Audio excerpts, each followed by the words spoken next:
What's going on, guys? Welcome to another episode of Eastern Current. Got my good buddy Mathew on here today from CCA, and we're going to talk to y'all about quite a few things. We're going to talk about the old drum fishing, which I think the cat is out of the bag a little bit up on the Pamlico. Those fish are starting to get caught. The word's out. The word is out, and Matthew's got some awesome stories already about it. So I'm the annoying guy that texts him all the time. Like, where do I need to go? Why can't I catch these things? But we're going to get into that. Before we get into that, we're going to tell y'all about this tournament that we've got coming up that's super awesome. Was a part of it last year. Was on the leaderboard for a little bit and fell off pretty hard. Tough competition. It was tough competition. And it's just a really fun way to, I feel like, interact with other anglers in the state, and just a fun format for a tournament. We're also going to talk about the lawsuit that CCA is going through right now with the state. I could be any of that I might say wrong. You can correct. Oh, you're good. You're right on. We're stoked about this podcast. Sorry I didn't go out last week. It's been super busy, and family's always first. But I promise I'm always doing my best to get y'all a podcast every chance that I get. But yeah, man, how you doing? I'm doing good, man. Thanks for having me back. Yeah, I feel like it was deja vu. It was this time last year we were first podcast I ever did. So it was a good one too. It's you get some people that you got to force the conversation a little bit, and that was not how it was with our last one. So hopefully I don't have to do any forcing tonight. But yeah, man, we'll rock and roll. Well, cool. Well, tell people a little bit about yourself and the tournament, and just whatever you want to say. Okay, cool. Yeah, so I'm basically the Eastern Regional Director for CCA North Carolina. Do a lot of the fundraising and marketing and keeping the money coming in. So we do a lot of interesting things, and this is one of our favorite times of the year. This tournament, like Jud said, is an absolute blast. This is actually our third annual, so this is the third go round. That's right. I forgot I didn't do it the first year. Yeah. The first year was small. We probably only had 22 people fish it the first year. We kind of worked the kinks out. Second year, we actually did really well. We had over 100 people signed up. Probably about 80 people fished and actually submitted photos in the app. So that was huge. This year, we kind of factored in membership to try to push CCA membership through the tournament. So we had to raise prices a little bit. Yeah. And we've, as of right now, I think we're sitting at 55 anglers, which is not bad. And you'll have a lot sign up, I feel like. The day of, yeah. Day of. Like myself. Yeah, that's what, man. People always wait for the last minute, no matter what. But I'll kind of dig into the details. So this year, we're doing it in conjunction with the 2021 Fly Fishing Film Tour. Yeah. So the tournament itself is, and I'll hold these flyers up. Yep. The tournament itself is August 6th through the 22nd, sorry. So it's actually a little over 2 weeks. It's all catch, photo, and release. So it's all through the iAngler app. You basically sign up through CCA's website, ccanc.org, go to our events page. You'll see it on there. You'll sign up there, pay on our website, and then we'll shoot you an email that gives you the link to iAngler, and then you can waive the fee for iAngler. Sweet. So simple two-step process to get in, get fishing. And basically once you're signed up, we're going to have the captain's party this Friday night, August 6th at Avalanche Motorsports off Market Street. Yep. Up here in like the Ogden area in Wilmington. Yeah, hopefully this weather will hold off for us. It looks like it's gonna get nice. I mean, I'm not complaining that it's not hot because it's been so dang hot. Man, it's been nice. It has. A little rain can't kill us, but yeah. So the fishing tournaments, it's a really neat setup. Like I said, all catch, photo, and release. So it's all through the iAngler app. You basically just go out, go fish. We give you a wristband. Once you catch the fish, you'll take a photo of it with the wristband somewhere in the photo. It submits it into the app, and then it's all a live leaderboard. So you can see as soon as you submit that photo, we have some judges on our side. So it might take a couple hours for us to judge it, make sure there's nothing wrong with the measurement or anything like that. And then it'll pop up. You'll see your score, and it's it's fun to watch. It is fun to watch. And one of the cool things, I was nervous the first time I ever heard about iAngler tournaments, like, I feel like there's so many ways to cheat with your measuring. But then someone showed me there's like a pixel measurer on the app. So like your fish has to be on a scale, or not a scale, on a measuring board. Right. And then like say we're the ones that are judging it, you can measure one of the inches on that scale and then drag it across the fish. So it is extremely accurate as far as the measuring process of it goes, and it's just a really safe, fun way to do a tournament. The cool thing is it's like even my father-in-law last year, like he wasn't fishing it, but he was obsessed with checking the leaderboard. Like it's fun to fish it and like be a part of this community for a while and like be measuring your fish. And even if you're like, there's no way I'm going to win this tournament, it's still super fun to go out there and throw some fish up there. And a lot of times it's someone that unless it's Richard Gilligan. Yeah. Oh my gosh, we man. need to give him a handicap if he decides to fish it this year. Seriously, I think he won our trout tournament this past winter. I'm sure he did. Yeah, every trout tournament he this wins past every winter. trout tournament. Yeah. It's a pretty fair format. So how much time do people have to fish? So how does that kind of break down for this one? The way we try to make it is we try to not put a whole lot of rules into it. We open it up for 2 weeks total, and it's not like you only get a certain amount of days to fish. Right. We kind of made it for the weekend warriors and for the only disadvantage I could see is you might have some retired, and there's not a lot of retired guys that are going to fish this thing. Right. It's a lot of younger generation, but that way the weekend guys can get out for at least 5 days. Right. That's almost a full week of fishing, and then if when you get off work, if you can find some time to slip out before work. Yeah.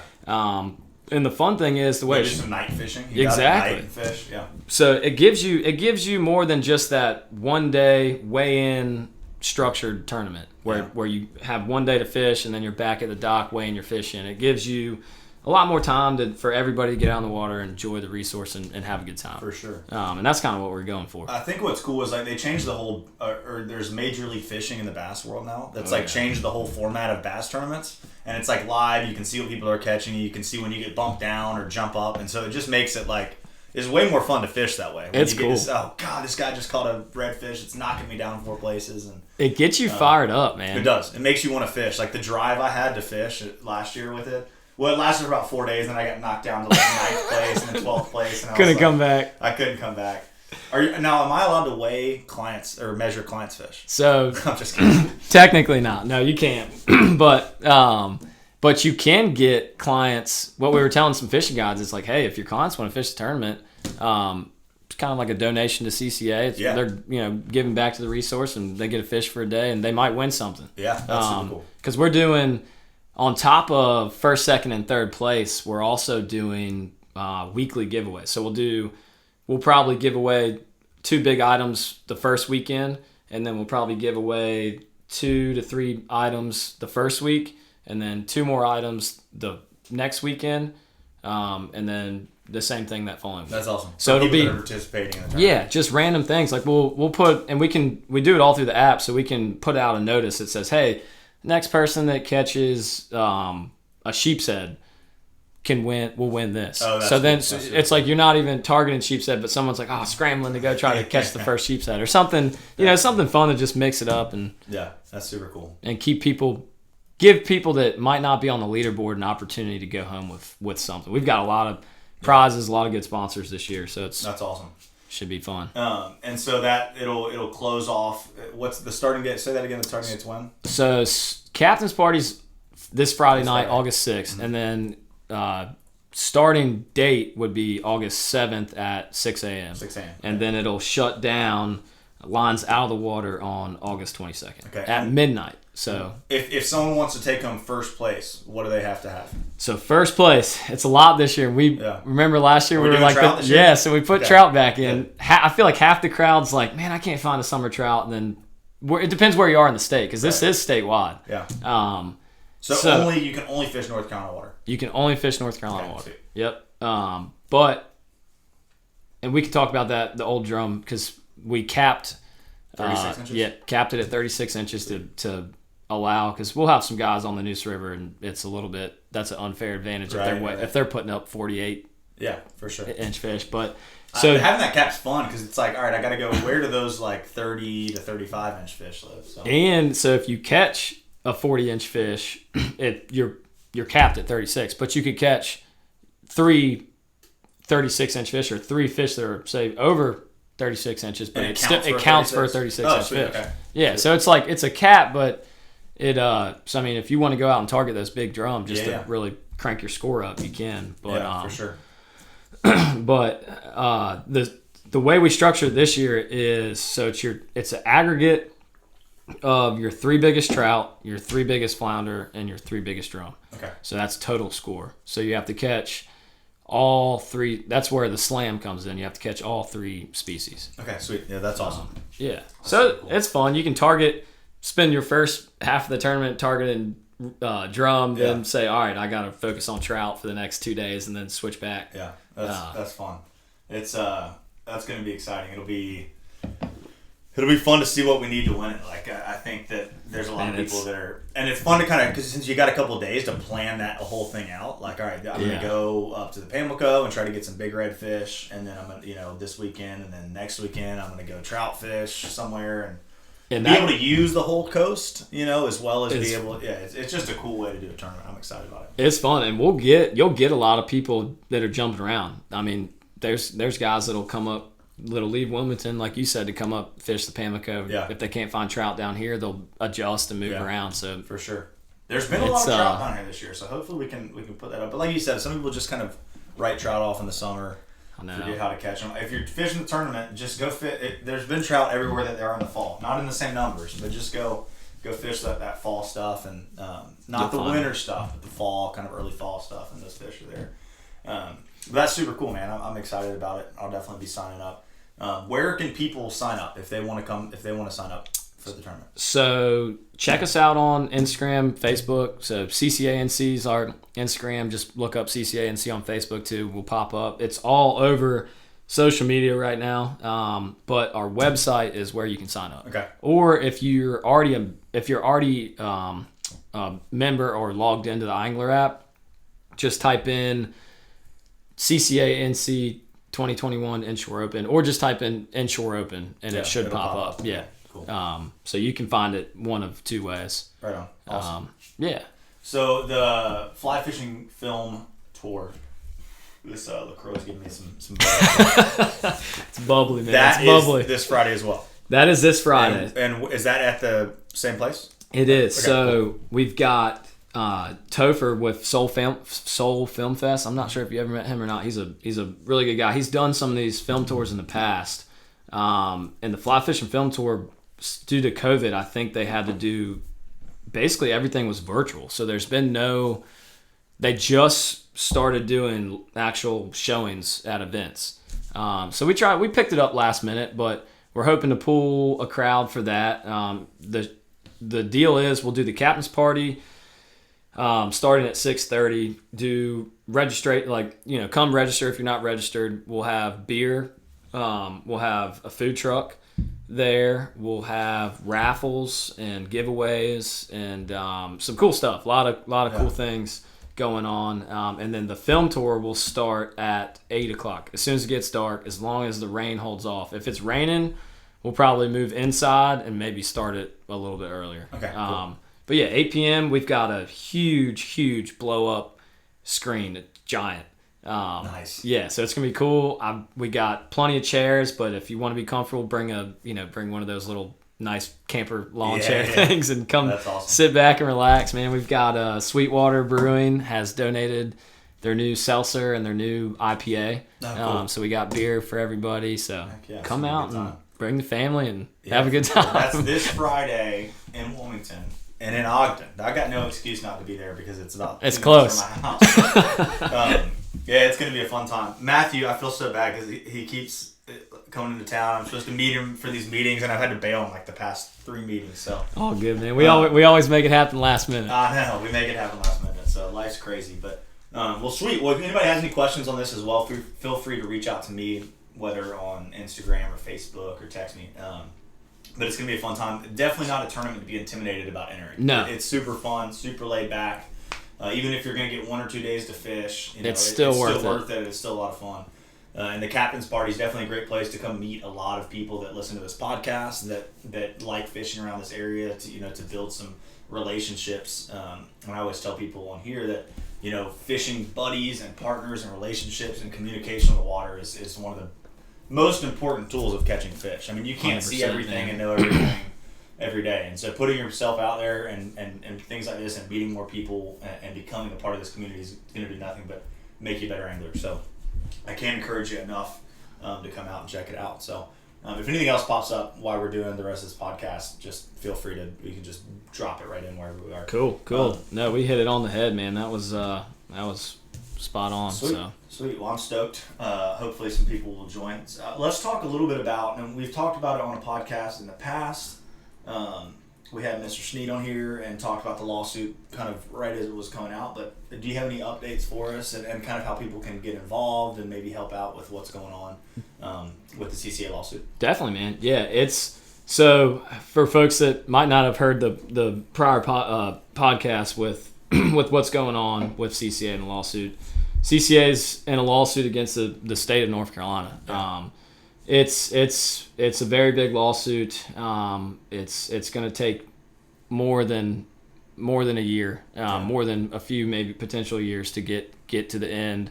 But we've had two very big things happen, and one was the biggest one is we passed the motion to dismiss. So the state of North Carolina filed for a motion to dismiss the case.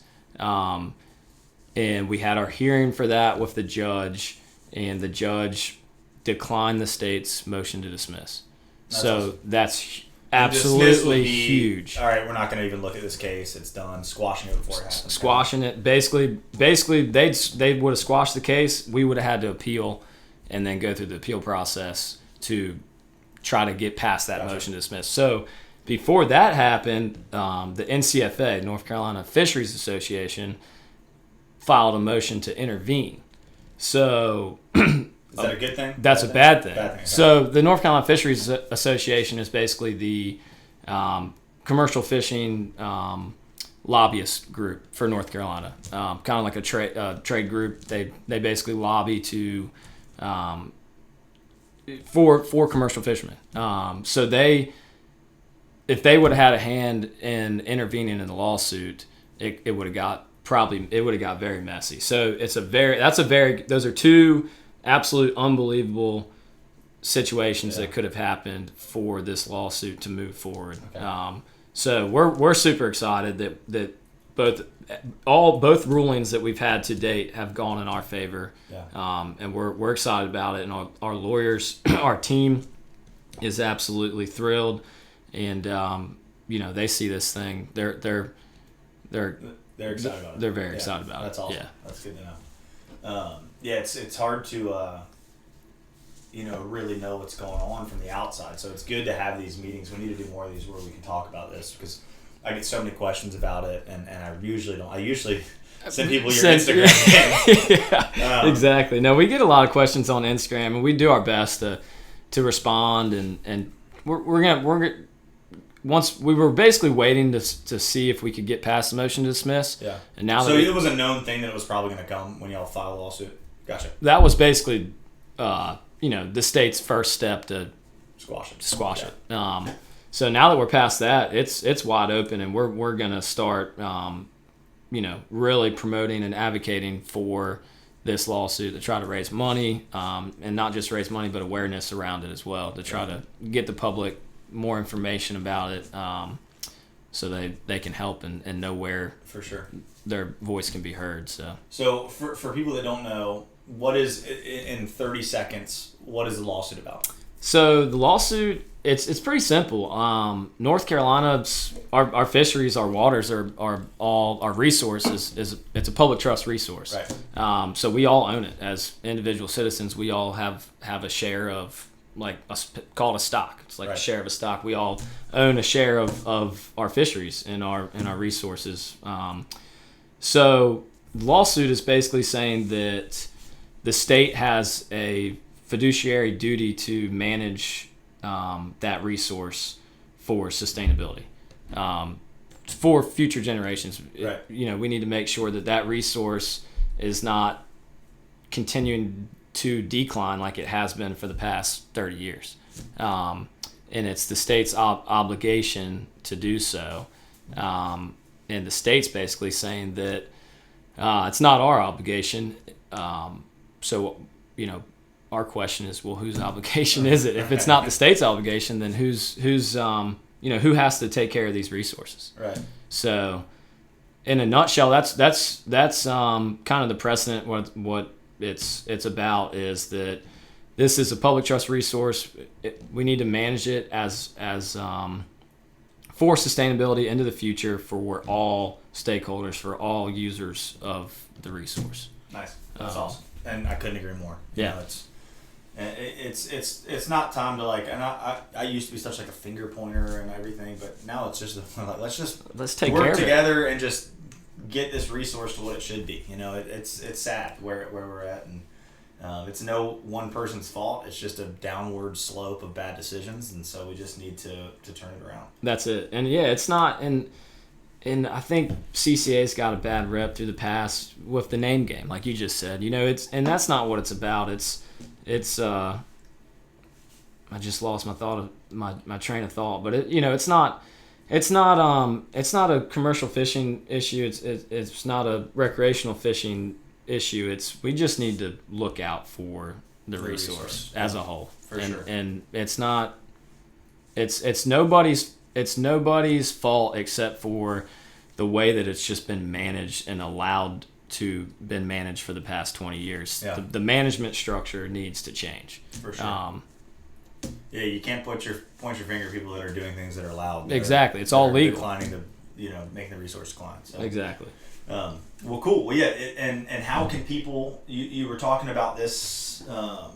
Stewards of the resource. Tell them about that a little bit. Yeah. So one way that you guys can help as the general public to help fund this lawsuit is we have started a new campaign. It's called Stewards of the Resource Campaign, and it's basically you are making a commitment to over the next 10 years of $100 a year for the next 10 years, so $1,000 to the resource. So you're basically saying that I'm advocating for sustainability for the future of this resource. I'm willing to give $100 for the next 10 years to help fund this lawsuit to get it to the finish line. Yeah, for sure. Which is huge. That's huge. And can people make that full $1,000 donation at once too, or more than that if they want to? They can, and people have. It's starting to kind of come in, and people are excited about this lawsuit, and especially getting past these two big issues with the motion to dismiss and the NCFA's intervention or motion to intervene. Getting past those, now people are really we've got a good grip, and people are wanting to get this thing across the finish line. Yeah, so sure. this is one avenue, and we are right back in the middle of banquet season, so banquets are popping up back all across the state. They're an absolute blast if no one's ever been to one. We've got one coming up in the Crystal Coast. We just had our Swansboro banquet. So they'll continue to pop up across the state, and they're fun ways to come. Definitely be a part of CCA and be a part of the future of fishing here. And you guys, for people that want to see change in the fishery, but don't know what to do, this is helping support the lawsuit financially is the best thing that you can do. I mean, it really is. It's so locked up with as far as we can't personally go do anything really. It's got to be done this way, and so if you want to help out, it's a great way by donating money. Maybe you can't do the $100 a year, but even just whatever you can donate to help and to put towards the resource, it's going into good hands and it's going to be used properly. So I can't stress enough, how important that is. So it is, yeah. And CCA is, we're fighting the good fight. There's some bad rhetoric out there about us, and it's saying that we want to take fish off of everyone's food plates, tables, restaurants. It's not what we're about. We want more. We want abundant fisheries. We want more fish in the water for everybody. Right. And have sustainable fisheries and need sustainable commercial fishing gears to do so. Right. For sure. That's what it's all about. For sure, it is 100%. And we'll definitely need to do another update on that. Maybe we'll get David Sneed to come in and hit all the. I'm not a numbers guy. He can. Yeah. We've got some guys that if you're interested in learning a lot more about the fisheries side, CCA started a podcast. Yeah, I'm glad you brought that up. And I think we've only got 3 episodes, but we're trying to roll them out. Yeah. We're doing it as the best we can with a small staff right now, but we're rolling them out. And there's the 3 episodes that are up there are absolutely full of information when it comes to like the 1997 Fisheries Reform Act and how we got to this point. We're basically starting it 30 years ago and getting you to now. Kind of a walkthrough of how we got in this situation. So that's awesome. If you want to learn more about that, I recommend it's a cool listen. Yeah. So what do people need to type in on the podcast platforms? So it's actually called CCA NC Fisheries Gone Wild is the name of the podcast. Yeah. That's awesome. So Fisheries Gone Wild. Don't just type in the Gone Wild podcast. Right? Yeah. Type in Fisheries Gone Wild. Fisheries Gone Wild. I like it. Well, cool. Well, is there anything else, tournament, lawsuit, CCA wise, that we want to touch on before we get into talking about the old drum? Let's talk about fishing. It's an exciting time of year. I know these fish get caught in North Carolina all year in different areas, but catching them up in the Pamlico Sound on light tackle is just such a blast. So it's a ball. Hopefully no one slashes our tires for talking about them a little too early. But I think the word's out. I think most people know about it, and it's August 4th. It's time. Yeah. I'm gonna use that. Maybe use that picture that you sent me the other day. That absolute monster. For the thumbnail for this video. How big did that fish go again? So that one was only 49, but my roommate caught one that was 52. So we broke 50. Heck yeah. Yeah, that fish looked way bigger than 49. It was and I thought fat. that's what he said, because it was when that one hit, it was, you could tell. I was like, I mean, we caught a couple in like the 45-inch range, and then all of a sudden that one hit and it just went and kept going, and then just kind of sat there, and I was like, man, that's got to be a nice fish, but like a Chesapeake Bay fish. Yeah, that's awesome. He was chunky. So I think we should start out with the story you were telling me at the beginning of like how you kind of stumbled into these fish to start this. Off. If you want to share that real quick. Yeah, me and my roommate. We went out on the water. We had caught wind just from that. Being on the Neuse River, living on the Neuse River, the word gets out. You'll hear about it. So we hold chatter on the back streets. Yeah, exactly. So we heard. We were like, man, there's some fish around. But we really weren't ready or set up, focused on going old drum fishing. We were just going out to go fish, striper fish, see what we could find. Had one popping cork rod on the boat, and that was it. And man, we went to this section of the river, and there was maybe 1 or 2 other boats out there, and all of a sudden you just heard poof, like poof, and I was like, oh man, that's them. They're here. Yeah. And then one just like all of a sudden just tail slaps, and Bunker Menhaden just kind of like spray a little bit, and I'm like, dude, we're in them. So we started throwing the popping cork, and I weren't getting any bites, and I was like, what in the world is going on? And then all of a sudden we switched up baits, and I'll tell you, just the soft plastic. Yeah, you don't have to say what it is. Yeah, I'll tell you about it. I don't know, it was something about a certain. And it could have been anything. Yeah. I don't know. They might not have just been eating, then all of a sudden it turned on. I was throwing I always throw a DOA airhead for old drum, and I couldn't get them to touch it. And then we switched up to unknown. And I was about to say it. He got me. You don't have to say it. But anyways, it all of a sudden, and it might have just been something else, but all of a sudden it was boom, and it was like 3 in a row on the popping cork. My buddy caught him. And then I only had the trout rod in the back. So I had topwater trout rod for striper and trout and whatever else. And I just go for it. I'm like, man, we'll maybe see maybe a small one will hit. We'll see what happens.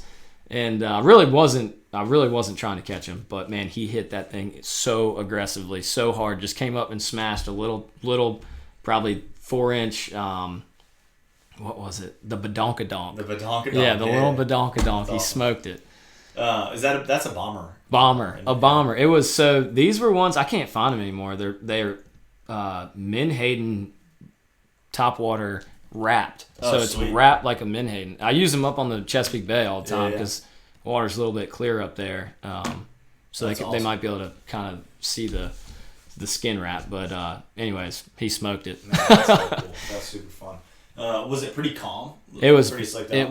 There was no wind, and that's why I think you could they were no wind, not a whole lot of boat pressure on them, and they were active, happy in their element, coming up on top. It's sad to see how that doing gets the shut thing. down when a lot of people start getting up there and fishing for them. Like they're there, but they're just you don't see them as active on the surface. And it got shut down quick because I had some buddies got wind of it, and they went back out there on Saturday, and by then the boat traffic was on them. And I mean, if you got to think, I guess if you get 30 boats or 20 to 30 boats in an area running up and down trying to find them, it could, I don't know, but it could push them down or kind of make them not want to be in the feeding mode. I had a podcast with Elias a couple weeks ago, and we were talking about, somehow we just started talking about how we used to striper fish in the ocean. This might have been an older podcast now, up in like New York and whatnot. And they'd be in like 50, 60 feet of water. Yeah. And he'd be sitting still in his kayak, have real good marks, catching fish, jigging real well. And boats would troll by, and the marks would flatten out, disappear. The bites would stop. 60 feet. Those fish are real aware of those motor noises. They can hear it. They can hear it. And you always think, like, even in the ocean, like, oh, it's 30 feet deep. It's super deep. But then you think about, all right, my boat's 23 feet long. It's like just a little deeper than the length of my boat. Right. And so you're way closer to those fish, and especially up there when you're in 6, 8, 15, feet of water. 20 yeah, feet of water. exactly. Like, we're kind of fishing. Yeah. Right on top of them. Oh yeah, you're on them. Yeah. I mean, exactly. I agree. But they're there. Yeah. They're there. That's awesome. And I think it seems like everything's just been early this year. Yeah. It has, and it's been good. It's been some good fishing this year. Has the trout fishing been pretty good up there throughout the summer? It's been pretty decent. There's been some really nice classes of trout around this year, so it's hopeful for this fall. Yeah. Last fall was a little kind of a bummer for us. Yeah. There was some trout around, but you remember the 2 years, when was 2018? Was silly. Hopefully it was silly. We'll see that again. That's what I'm hoping for this year. And it was, last year was a tough year to come off of the year before. Exactly. Everyone was very gung-ho. Yeah, they're like, golly, all those 20-inch fish we're going to be catching 25-inch fish out of our ears this year. Exactly. There was a lot of big fish caught this past year, but the numbers of like quality fish I think were way down. There's been a lot of big fish caught, and I think more people. I remember a while ago we started the Release Over 20 campaign, and it seems like more people are jumping on board with that and wanting to let those big fish go back in the water, which is cool to see. I've just watching Instagram and social media and seeing people more mindful of letting those bigger fish back, which is awesome. I think it's super cool, and it's something I really try to do with clients too, is talk to them about the importance of it. And even if you're in the know enough that you catch a pregnant trout that might not be over 20 inches, because in the summer, especially the early summer, a lot of those fish are super pregnant. They're up there spawning. They're spawning and letting those fish. They got those really fat bellies in the summer. It's not because they've been eating a ton of bacon. they've got a lot of eggs in there. Yeah. And so a good. Correct me if I'm wrong. If a trout grunts, it's a male, right? If it doesn't, I'm pretty that's correct. Yeah, I'm pretty positive that's correct. That's what I've been told. And so if you're getting that grunting noise, good fish to kill. If you're not getting that grunting noise and it's fat, then probably a pregnant female, let it go. Yeah. Well, let's talk a little bit about, and we don't have to get super in detail, but about kind of what you're looking for up there.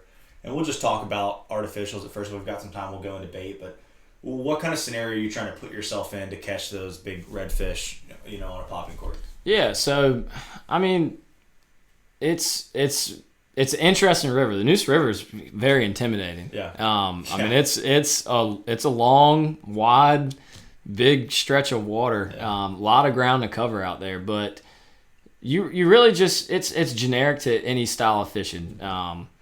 Bait is obviously number one. If you can find the bait, and especially the Neuse River is really, really neat. It's a little early, but the bait's starting to show up, and it'll get in puddles, just giant puddles of menhaden. And if you see that puddle of menhaden, just look scared or frantic or them just busting, or that's a good sign. If you see that, stop and pop it. If you see bait and it's not acting nervous, I'd always pop. And we'll jump. I mean, I've had it where there's been days where you'll hit a puddle, 3 puddles in a row. It's like bam, bam, bam, and then you'll hit 20 and you won't catch one. So don't get frustrated if you're bait hopping on the puddles of bait out there that the first 10 might not have a drum on it. Keep trying. Sure. Yeah. It's so true though, man. You almost know when you throw a cork to one of those schools in Menhaden that it's going to get eaten, because the way even if they're not jumping, just nervous. They're just so tight up on the surface, like freaking out, and nervous. Yeah. And maybe not right before you throw it, but once you hook, you're like, it comes together. You're like, that school is definitely more nervous than the other ones. Yeah. It's so fun. And that's a blast. Dude, it's so much fun. Watch that cork get sucked under.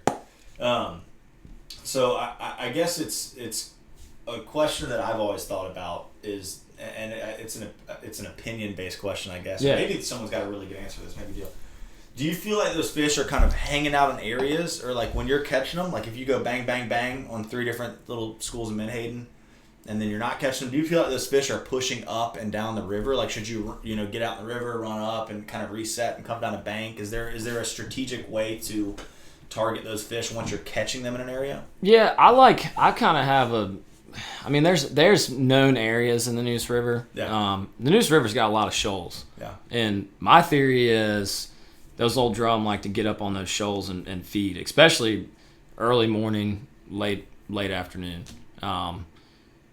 In the windier, when you get some nasty, gnarly conditions, this kind of goes more with the bait bite. Right. But those shoals for bait fishing when it's windy, ideal. Yeah. But for popping cork, they're still using those shoals on a calm day to feed.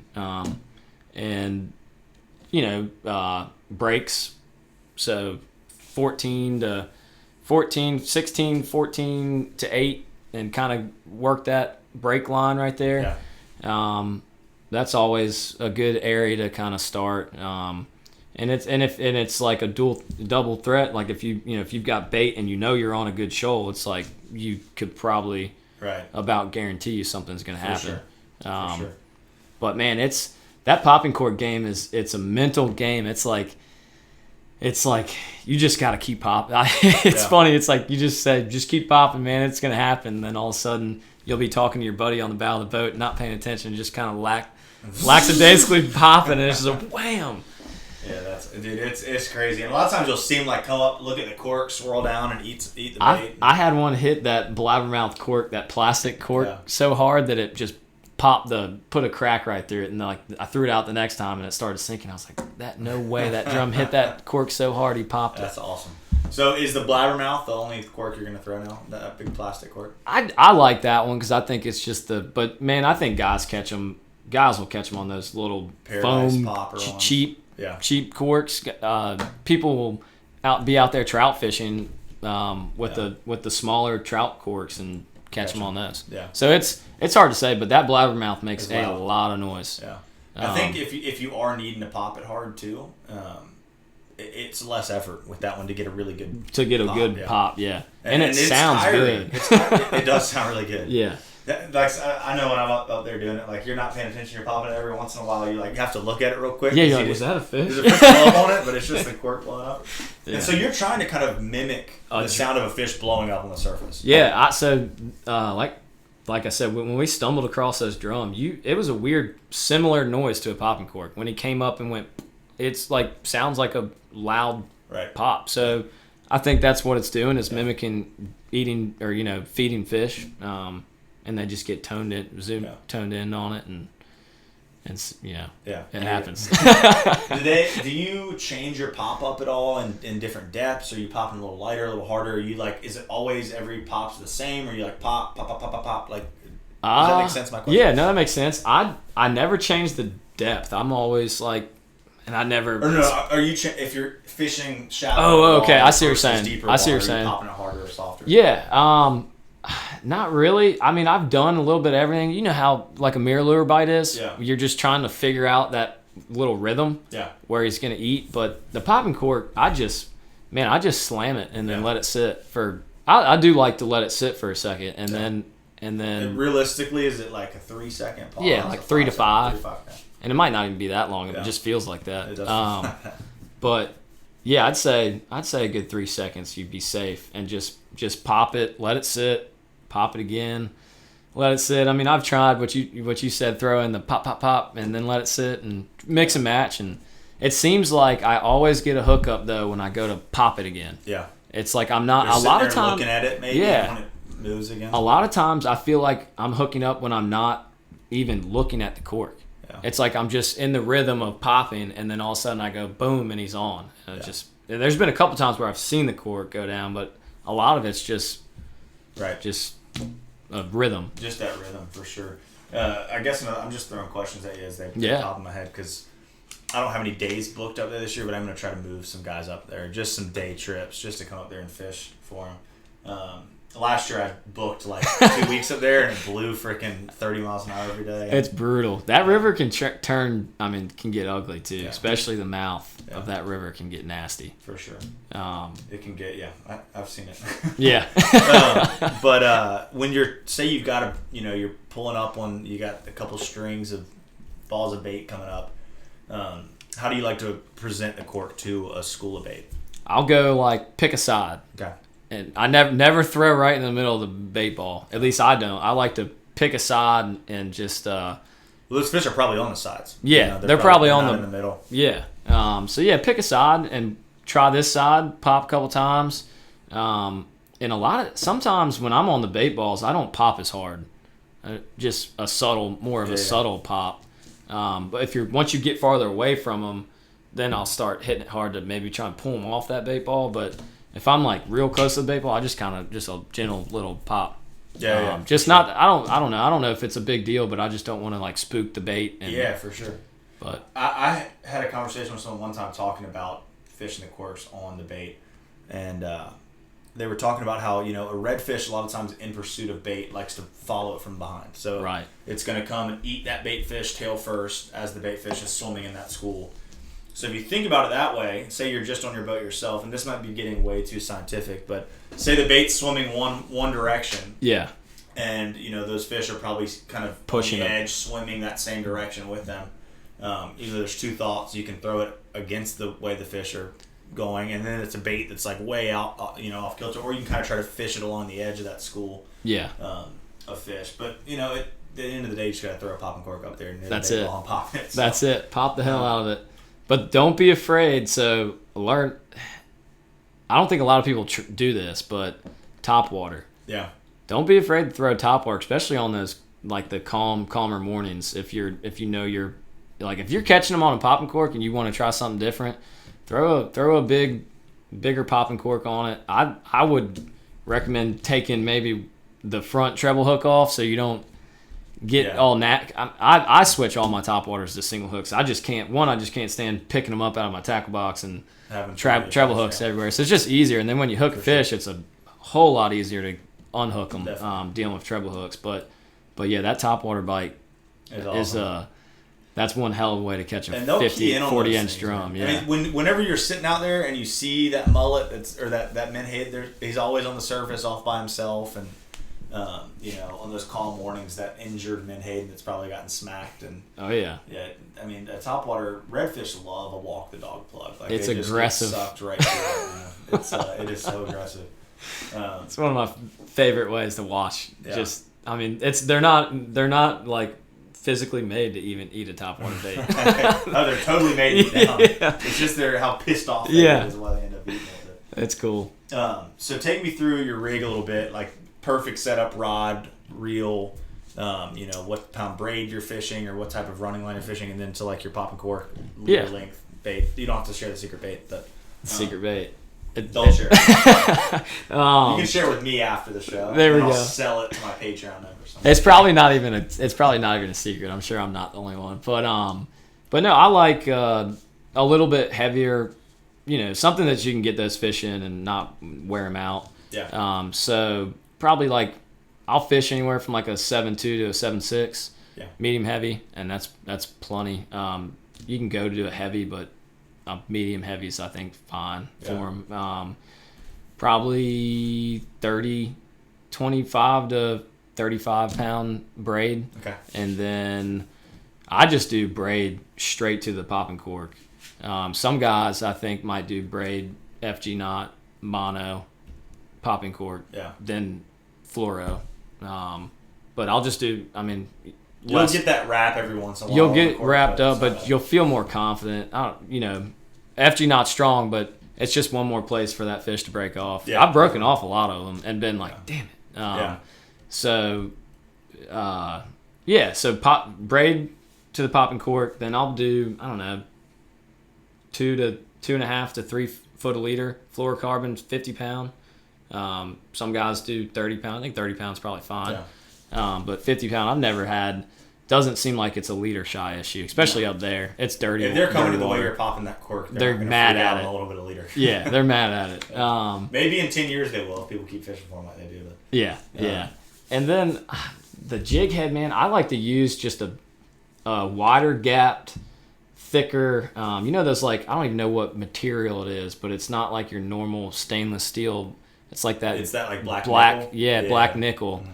Man, that's a good. Strong. That's a strong jig head. Strong. It's real sharp. They can get it super freaking sharp. Yeah.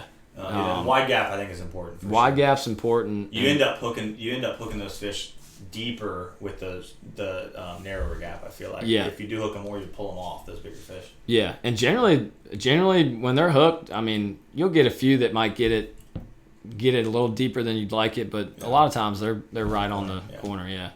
So. That's awesome. Have you seen any specific color soft plastic that seems to outproduce? Man, I don't know. I'm like, trout fishing up in the mountains. You're just changing flies all the time, trying to figure out what they eat. You do too? Sometimes if they're not like if I know I'm on the fish and I can't get a bite and I like see them boil, I'll just like switch up. But then some days you don't have to. I mean, some days and it might not matter, but I'm just gonna do it anyways because. Yeah, I'll tell you a little trick that hopefully this isn't your little trick, but.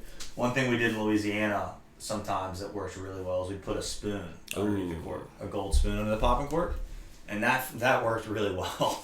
That's a good idea. Because the way that a gold spoon falls after you pop it, it kind of falls like this. It's not that dark, and we caught a lot of fish on the gold spoon under the popping cork. You got the flash and you've got the noise and the noise and everything. So I'm gonna try that. Yeah, give it a shot, see if it works. Yeah, the big thing is finding the right spoons, like those. The Hopkins or the.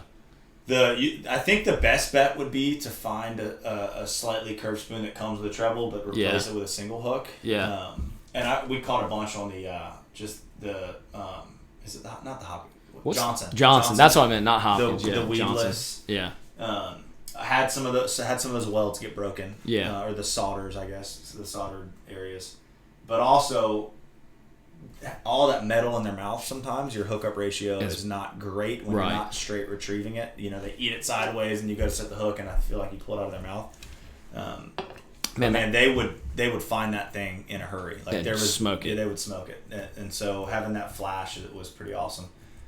You can get super creative. Like when you start to think about it, the cork is the attractor. Yeah. You've got a lot of water. It's deep water. You're trying to pull fish to you because you're not throwing exactly to the fish. Right. You're not sight fishing them. And some people, are just throwing this one certain bait. But I feel like you get real creative with what you put behind it. So. We especially that's what my roommate. He's the Daiwa rep. So he's got some Z-Man samples and stuff, and we actually got. One sample from iCast of Z-Man's new bait that no one's been able to use. That's awesome. So we've tried some try some funky things. For sure. That's the fun part about it. See what you can catch them on because they're gonna eat. Usually, if they're throwing something flashy that they're gonna see or bright that they're gonna see, because once they come to that noise, they're looking to kill something. Yeah, they're gonna eat it. Yeah, that's the gold spoon bite is the one bite I have not been able to build confidence with for the for just like puppy drum everything. I know guys on the Neuse River and the Pamlico throw those Johnson spoons and say that they work great for whack 'em on it. Yeah, I just can't. I think it's like that retrieve is like a steady retrieve, and I'm so used to kind of working the bait a little bit. Yeah. So I'm not patient enough. I don't know. Man, I struggle throwing it.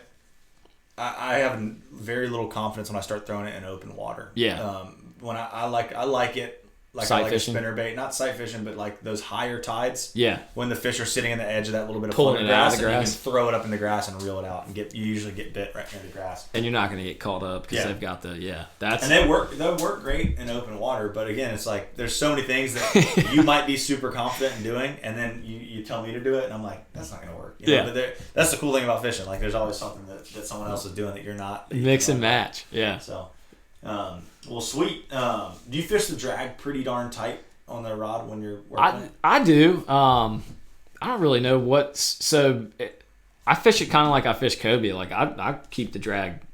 I mean, if you're cork, anyways. for the cork ones, because if it's too light, you'll pull drag when you pop, and I don't pull any drag when I pop. And then, like Kobe fishing on the bay, I keep my drags like slammed down. I mean, but if you're fishing heavier braid and you're fishing heavier fluoro, I mean, you're gonna get that. Like Kobe fishing, I want them to the boat as quick as I can get them to the boat. Right. And then for drum, I mean, you can play with them if you want to. Right. Let's get them in. Let's catch another one. Exactly. If you just hooked one, chances are there's another one. Yeah. There, so. That's something, man, I've been trying to do in all my red fishing lately is like, especially bait fishing. Like you'll have a couple rods out, and it's helped me with my numbers so much. Being ready to put another bait right where you just hooked that fish. Yep. As soon as someone's fighting a fish, I've got people reeling in. I'm already trying to get a rod right where that one just got eaten because they're schooling creatures, and in the summer they're like these big fish are definitely schooled up. Oh yeah. And can be. Oh yeah. But they're always usually with at least like one or two other fish. So, it's fun. Watch your buddy hook that fish and fight him, but get your lure in there too and double up. Exactly. Definitely important, and that's in any redfish scenario, in my opinion. Yep. Go even tailing. I've seen them tailing pairs and triples, and I'm like, that's the craziest thing to see 3 tails pop up, and you're like. They're working through, like if you're mowing a lawn, yeah. If you got 3 lawnmowers going, you're going to cover it a little bit better. Yeah. Well, that's sweet. Is there anything else you can think of as far as the red fishing goes? Any little tips or pointers? Man. Cork fishing, let's end with this. Is it beneficial to get out early? Is there a time where you're kind of hanging it up? So that's one thing too. A lot of people think, so it's not like I'm a true believer that trout bite is like a early morning 100% no matter what is the best time for speckled trout. Like you'll catch them all day long, right. But there's there's always that magic time frame. For the old drum, I don't know if there is a like magic time frame, to be honest. Like obviously, early morning, late afternoon, and then I'll have the app that you can see the minor and the major, and like I will kind of pay attention to that because sometimes the major will be at like 12:30 in that morning or afternoon, middle of the day, and you'll be and that the major and the minor definitely I've always seen effect, I think it does. That's good to know. I pay attention to it. My confidence dies so hard up there come like 11 o'clock. Yeah, but man, I'm telling you, if you stick it out, that it seems like that 9 to 10:30 time frame. At least recently has been good. Yeah, it was good.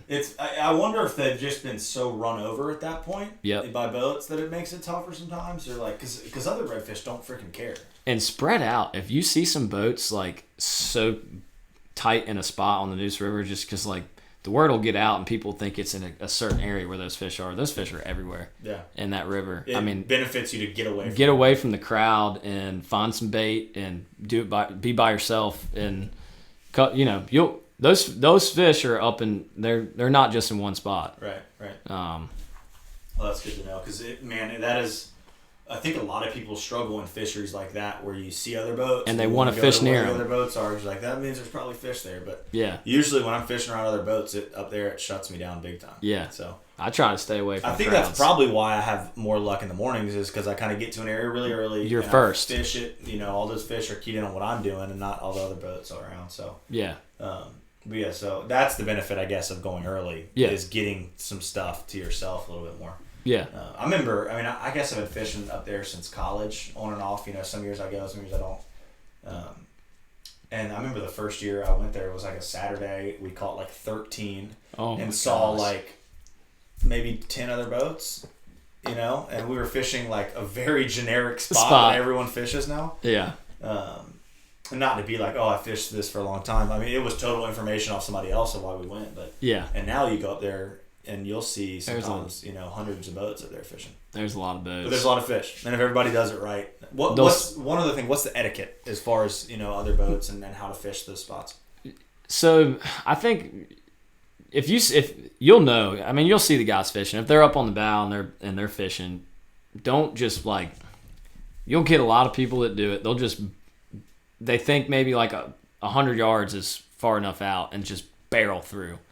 And for those old drum, you're kind of you're not working a specific spot. You're working a specific area. A big, large zone for them. So it's like when someone just rips right through it, it just might shut it down a little bit. So yeah, I mean, I'll always if I see guys popping and I want to get to an area, maybe around them or whatever, I'll make a big wide loop and just go way out middle of the river and come back in or something like that. And then, if you don't have a trolling motor, you don't need a trolling motor. I personally, right now, I don't have one on my boat. I got out of one boat into another boat and sold my trolling motor with the other boat. Yeah. Never doing that again. Because you can't find one right now. Yeah, so, but yeah, we call them without you don't need a trolling motor. But just set that drift up. Yeah, and just work. And some days it's almost better just to get the wind drift and just set, you can still steer your boat with the steering wheel and just get a good wind drift and you'll cover a whole lot of ground like that. Definitely. And won't burn up all your trolling motor juice. Yeah, chasing that one school in the head looks a little nervous. Yeah. That's awesome. Well, man, thank you so much for coming on here. Has anything else popped up in your head about the stuff we talked about earlier that you want to touch on? I think we hit it, man. Yeah, we're excited to come out. Like we said, August 6th. That's this Friday. Free beer. Food trucks there. Lots of raffles, giveaways, prizes. Yeah. You'll probably go home with something. Sweet. So I got a nice fillet knife last year that I'm still using. Heck yeah. So. Yeah. It needs to be sharpened. I'm really bad about sharpening. I am too. But it still hacks through redfish. That's right. Well, cool. Well, thank you so much, man, for coming on. Guys, thanks for checking out this podcast. If you haven't been out there and fished the Pamlico, don't tell them we sent you, but go give it a shot. It's a lot of fun. Some great captains up there, too, to reach out to. Something you can look up and get out there and support some of those local dudes up there. But until next time, thank you all for checking us out. We'll see you soon. Yeah. Thanks for having me.